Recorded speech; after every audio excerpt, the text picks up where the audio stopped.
Most of the world didn't have it until colonization started in the 15th century. For most of us, blood type is nothing more than a line on a medical form. A, B, AB, O, a fact you learn once, maybe during a donation drive, and then forget. But for one blood type in particular, that simple label hides one of the strangest, still unresolved puzzles in human genetics. Across huge stretches of the Americas and the remote islands of the Pacific, one blood type doesn't just show up more often than the others. In some communities, it is essentially the only blood type left. And the more scientists dig into why, the stranger and more real the story gets. Type O blood earns its universal donor reputation for a simple biological reason: its red blood cells carry neither the A antigen nor the B antigen on their surface. Antigens are the molecular flags your immune system checks before deciding whether incoming blood is friend or foe. Because type O cells have no A or B flags to trigger a reaction, they can be transfused into people of nearly any blood type without setting off the immune system's alarms. That's why it's the blood doctors reach for in trauma bays and battlefield hospitals, when there's no time to test and match. That much is settled, well understood biology. What's far less settled is why, when researchers started mapping blood type frequencies across the globe, certain regions turned up almost nothing else. In parts of the Amazon basin, in isolated Indian villages, and among some indigenous communities of North America, population surveys have found type O frequencies approaching, and in some documented cases reaching, 100%. Not a slim majority, near total uniformity.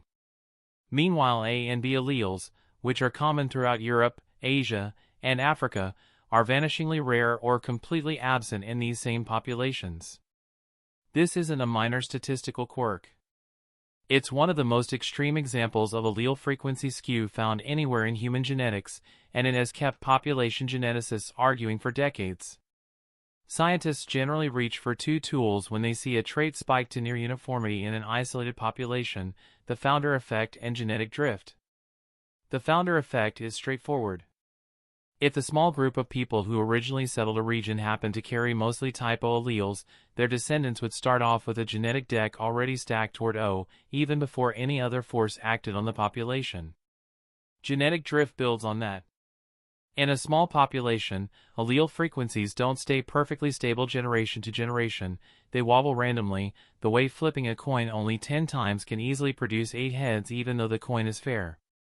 Over centuries, in a small, reproductively isolated group, that random wobble can push a rare allele to total loss, or a common one all the way to fixation, purely by chance.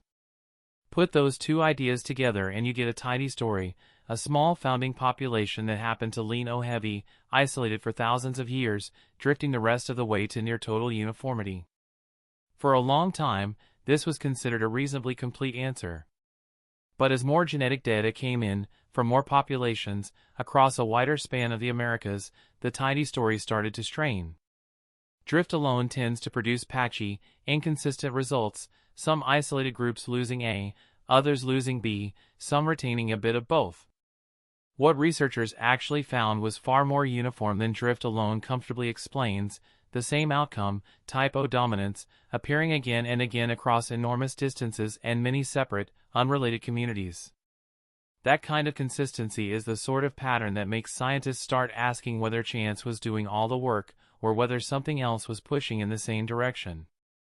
The real turning point came with ancient DNA sequencing, the ability to extract and read genetic material directly from skeletal remains thousands of years old, rather than inferring the past only from present-day populations. When researchers sequenced DNA from ancient Siberian remains, genetically the closest available proxies for the populations that crossed into the Americas during the last ice age, they found a real mix of A, B, and O alleles, roughly comparable to the diversity you'd see in Europe or Asia today.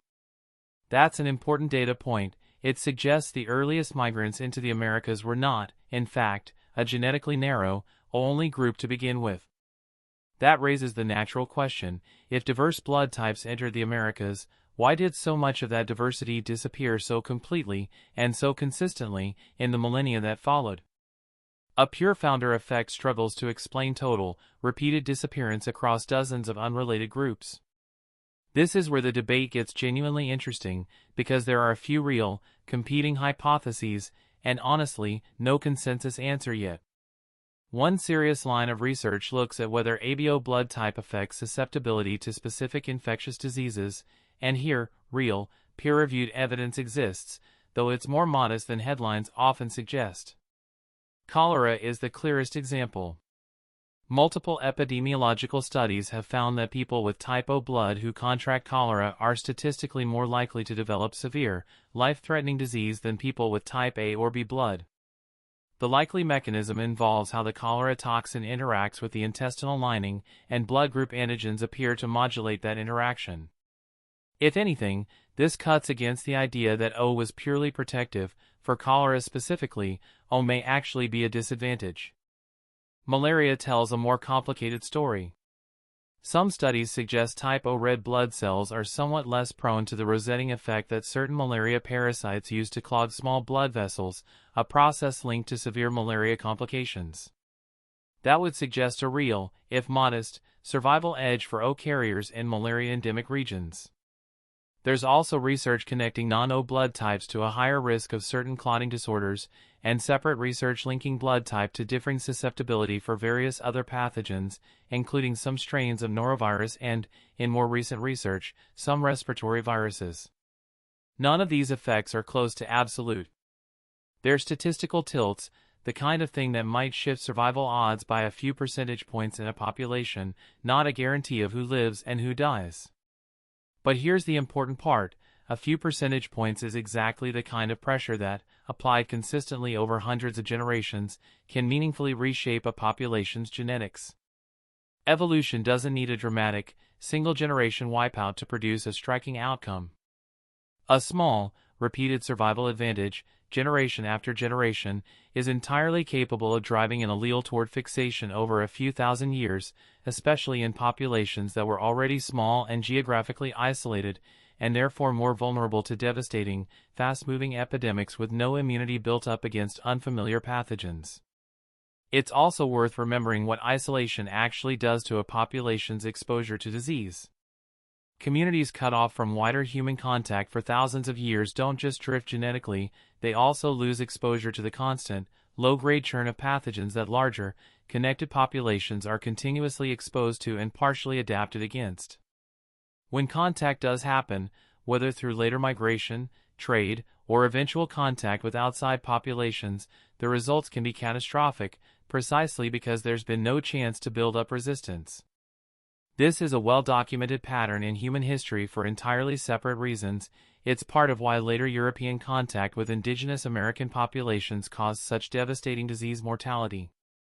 It's entirely plausible that similar dynamics, on a smaller and more localized scale, played out repeatedly over the deep history of the Americas, long before written record, each time nudging surviving populations further toward whichever blood type carried even a slight edge. None of this is proven in the sense of a smoking gun study that nails down one specific ancient epidemic. What we have instead is a consistent pattern, extreme uniformity, showing up independently in multiple unrelated populations that outstrips what pure genetic drift is expected to produce on its own, combined with real, published evidence that ABO blood type does measurably affect survival odds against at least some infectious diseases. Put together, that's enough for many researchers to suspect that natural selection, not chance alone, played a real role in tipping the balance toward type O in the Americas.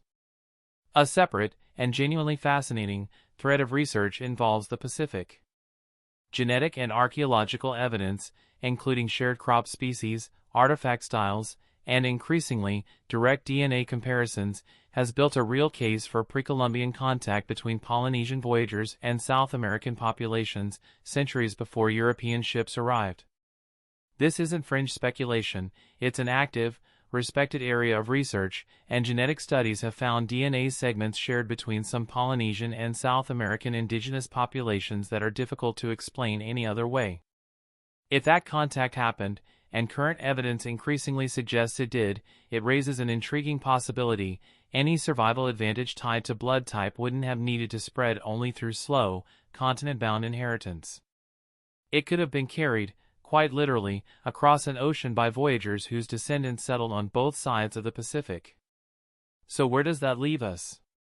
Type O's overwhelming dominance in parts of the Americas is real, well documented, and still not fully explained. The founder effect and genetic drift almost certainly played a role, they always do in small, isolated populations. But the sheer consistency of the pattern, repeated across dozens of separate communities over thousands of miles, has pushed many researchers toward the conclusion that natural selection, driven by disease pressure in genuinely isolated populations, was very likely doing real work alongside chance.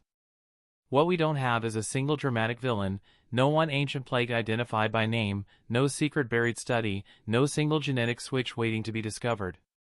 What we have is something arguably more compelling, an ordinary, well-understood evolutionary process, small population, real disease pressure, generations of quiet selection, that produced an extraordinary, still slightly mysterious result written directly into the blood of millions of people alive today.